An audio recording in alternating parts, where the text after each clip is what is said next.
Hello, I'm Tom Wilson. I'm here to talk about the Gemini-Pisces, Pisces-Gemini love compatibility. Now the Gemini is an air, mutable and a positive sign ruled by Mercury. Its symbol is the twins and they are a masculine force. Pisces is water, mutable and a negative sign ruled by Neptune, and its symbol is the fish and it is a feminine force. Now the male Gemini, female Pisces is a one-star relationship, and the male Pisces, female Gemini is a two-star relationship. Basically these two are a complete mismatch. If the Gemini could swim in the Pisces water and the Pisces could fly in the Gemini air, then it would work. But both of them are essentially very slippery characters, hard to pin down. The mercurial Gemini simply flies away and the slippery fish goes flick and swims in the opposite direction. I've known a number of Pisces in my life and they are extraordinarily sensitive and yet always rather negative, and they have a tendency to like the colour black, and the Gemini I've known have a tendency to like blue with white spots. I digress. When the fish is in an antagonistic situation, he or she tends to blow up and become a huge whale. Then they simply batter their opponent and become very threatening.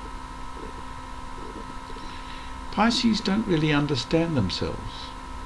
Then along comes the Gemini with cool, calm, critical analysis, examines Pisces' entrails and leaves the poor fish flabbergasted, having completely lost his or her self-respect. The wiser, more mature Piscean can often look very fondly at the sometimes youthful Gemini. They can both live in a dream world, but the Gemini tends to unpick it while the gentle Pisces just quietly leaves it alone and enjoys it. Gentle Pisces doesn't take kindly to the intrusive inquisitions of the Gemini, so they just gently glide away. One of the best defense mechanisms Pisces has against the Gemini is that of completely ignoring them. There's nothing so hurtful to a Gemini as being ignored. There is one area where they particularly vibrate together, and that is in the appreciation of art, beauty, craft or culture. Pisces absorb with ecstasy, silence and a purity, whereas Gemini are more childlike in their appreciation, and this is where there can be a very real connection between the fish and the twins.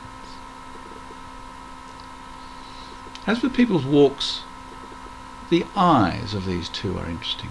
Gemini eyes are sparkling, darting and sometimes cruelly cutting,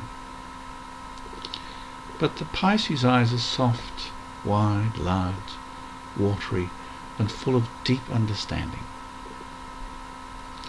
But neither of them tends to really look at you straight in the eye, as a Leo or Aries would. Pisces is essentially passive but wise, like the Capricorn. Deep, tolerant, understanding, and aware of the disappointment and vicissitudes of life. Consequently, they have an innate aura of steadfast strength about them. Not so the Gemini, who are cheery, chatty, busy souls who are always noticed from the day they were born. Gemini, with an innate need to communicate, finds the Pisces an extraordinarily deep receptacle for their heartaches, problems and chatterings. But the Gemini better be careful, because the Pisces might quietly turn off and not listen. for the receptive fish is no longer receptive and just quietly swims away. So I'll leave it there, but I recommend you look at my website, Zodiac Sign Compatibility Chart, and there you'll find access to other websites. Astrolab and Astrodensed are two sites where you can get free astrological charts. Jonathan Kaner, very popular astrologer, who I find you have to read for about a week each day till you really get the essence of what he's on about. He can be a little obtuse, or I find him so. Then there's astrology.com, which is a huge site offering all sorts of opportunities for personality analysis. Carl Boudreau is a lovely wise old owl who has a monthly YouTube video, and he analyzes the positions of the major planets and gives us an understanding of their effect on the ether that we are all swimming through. He sort of tells us how we're going to behave or not behave, and whether we're angry or whether we're at war or whether we're in love, etc. And he's fascinating.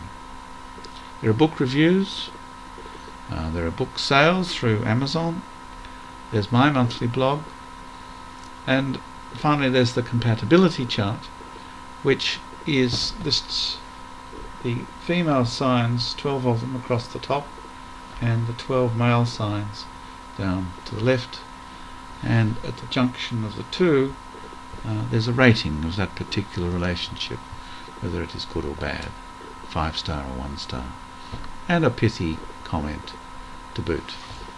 So I'll leave it there. Thank you for coming, and I hope you enjoyed it. There's a lot of material on that website. There are in fact 144 combinations, 12 by 12, and I'm doing videos for all of them, so there's plenty to look at and plenty to enjoy. But in the meantime, enjoy life, stay well, and I'll see you again. Thank you very much.